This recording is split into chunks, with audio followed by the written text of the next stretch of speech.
बोले विष्णु भगवान की जय। एकादशी मैया की जय।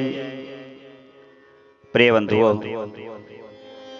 भगवान श्री कृष्ण बोले महाराज युधिष्ठिर से, जिस समय युधिष्ठिर महाराज ने पूछा कि हे मधुसूदन, आप कृपा करके हमको बतलाइए कि आश्विन मास में शुक्ल पक्ष में जो एकादशी होती है उसे करने का क्या पुण्य होता है और उसका नाम क्या है। तब भगवान श्री कृष्ण बोले कि हे राजन, आश्विन शुक्ल पक्ष में जो एकादशी होती है वह पाप अंकुशा के नाम से विख्यात है। यह पापांकुशा सभी प्रकार के पापों को हरने वाली है। व्यक्ति के जीवन में चाहे कर अथवा तो ना चाहे कर पाप होते ही रहते हैं। व्यक्ति कितनी भी साधना करे किंतु फिर भी मन से, वाणी से, तन से पाप होते ही रहते हैं। हम ना चाहते हुए भी किसी के हृदय को चुभने वाले शब्द कह देते हैं और उसका हृदय विदीर्ण हो जाता है। जब हृदय विदीर्ण हो जाता है तो यह पाप हुआ, हिंसा हुई। यह वाणी की हिंसा है जो सबसे अधिक निंदनीय है। व्यक्ति ना चाहते हुए भी तन से पाप कर लेता है।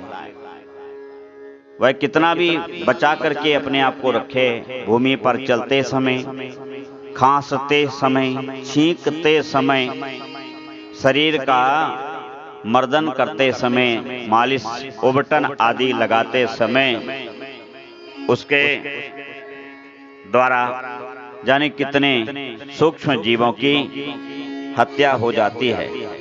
यह तन का पाप है।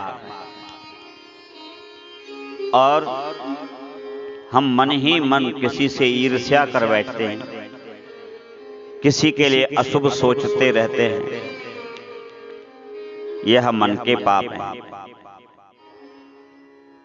सो हे युधिष्ठिर, जो इस एकादशी व्रत को श्रद्धा पूर्वक करता है उसके यह समस्त पाप नष्ट हो जाते हैं।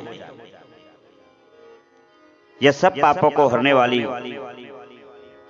उत्तम फल देने वाली, संपूर्ण मनोरथों की प्राप्ति करा देने वाली, स्वर्ग और मोक्ष को भी प्रदान करा देने वाली, पद्मनाभ संज्ञक मुझ वासुदेव का पूजन करने का जो फल है वह इस एकादशी के व्रत से पूर्ण हो जाता है। इस दिन मेरी पूजा जो करता है या गरुड़ध्वज, पुंडरीकाक्ष, इस तरह के नामों का स्मरण करता है, उसे पृथ्वी पर जितने भी तीर्थ हैं, जितने भी देवालय हैं, उन सब में स्नान करने व दर्शन करने का फल केवल विष्णु के नाम संकीर्तन मात्र से ही मिल जाया करता है। जो सारंग धनुष धारण करने वाले सर्वव्यापक भगवान जनार्दन का स्मरण करता है, इस एकादशी के दिन विष्णु सहस्त्र नाम का श्रवण या पठन करता है, ओम नमो भगवते वासुदेवाय, इस मंत्र का जप करता रहता है, उसे यमलोक की यातना भोगनी नहीं पड़ती। जो इस एकादशी को श्रद्धा पूर्वक धारण करता है उसे यम यातना कभी भी भोगनी नहीं होती। जो पुरुष विष्णु भक्त होकर भगवान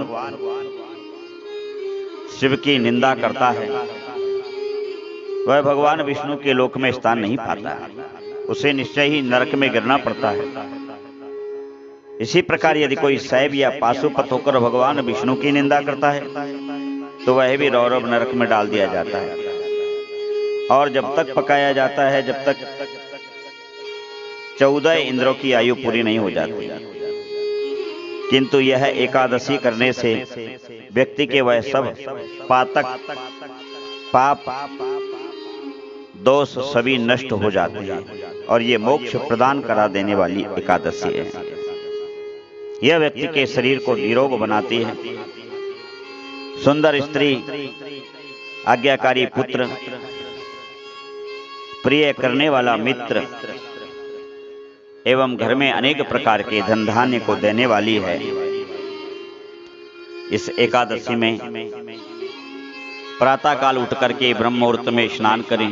तत्पश्चात संकल्प हाथ में जल लेकर के करें कि हे भगवान, हे गरुड़ध्वज, हे पुंडरीकाक्ष, हे पद्मनाभ, हे भगवान विष्णु, हे नारायण, मैं अपने समस्त पापों के नाश के लिए एवं जीवन में समस्त शुभों को धारण करने के लिए, सभी प्रकार की इच्छाओं को पूर्ण करने के लिए, अर्थ धर्म काम मोक्ष की प्राप्ति हेतु यह पवित्र पापंकुश एकादशी का व्रत रख रहा हूं। मेरे प्रमाद, आलस्य, वैमनस्यता, ईर्ष्या, डाह आदि मेरे हृदय में ना फटकें, और यदि फटकें तो हे परमात्मन, आपके नाम से और इस व्रत के प्रभाव से मुझे उनका कोई दोष न लगे। इस प्रकार का ध्यान करें। तत्पश्चात भगवान सूर्य नारायण को अर्घ्य करने के बाद तुलसी में जल दे। तुलसी का स्पर्श ना करें, दूर से ही जल दे। और उसके पश्चात भगवान के मंदिर में जाकर के भगवान लक्ष्मी नारायण का युगल पूजन करें। उनको पंचामृत से स्नान करावे, शुद्ध जल से स्नान करावे, धूप दीप गंध आदि से उनकी अर्चना करें, 4 परिक्रमा करें।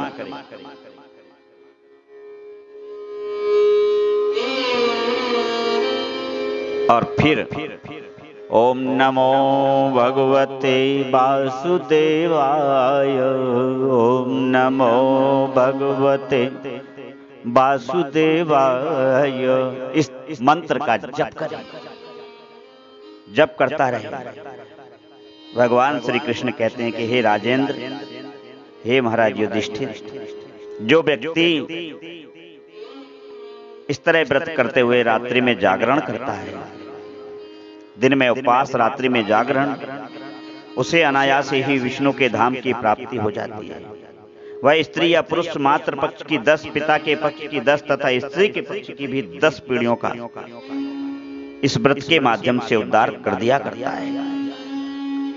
एकादशी व्रत करने वाले मनुष्य दिव्य रूपधारी चतुर्भुज गरुड़ की ध्वजा से युक्त, हार से सुशोभित और पीताम्बरधारी होकर भगवान विष्णु के धाम में जाता है।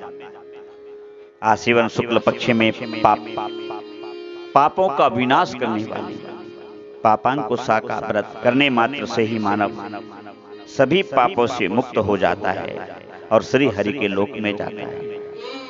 आज के दिन जो पुरुष स्वर्ण, तिल, भूमि, गौ, अन्न, जल, पदत्राण, छाते आदि का जो दान करता है, वह यमराज का कभी मुख नहीं देखता। पुरुष को चाहिए कि अपने सामर्थ्य, श्रद्धा और शक्ति के अनुसार इन सब वस्तुओं में से जो भी बन पड़े या सब बन पड़े, दान अवश्य करनी चाहिए।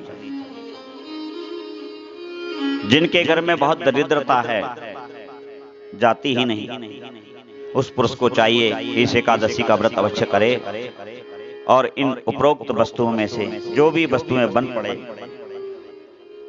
भले एक ही हो, अपने श्रद्धा और सामर्थ्य के अनुसार उनका दान करें। ऐसा करने से उसका दारिद्र्य समाप्त हो जाता है और वह धीरे धीरे धनी होकर के इस लोक में पूजित हो जाता है। इस व्रत के प्रभाव से मानव दीर्घायु होता है, धनाढ्य होता है, कुलीन होता है, निरोग होता है। और अधिक कहने से क्या लाभ। जिनकी दुर्गति पापमयी प्रकृति के कारण हो गई है, उनकी सदगति हो जाया करती है। ऐसा इस पापांकुशा एकादशी का व्रत महात्मा है। सो हे युधिष्ठिर, इस व्रत को अवश्य करना चाहिए।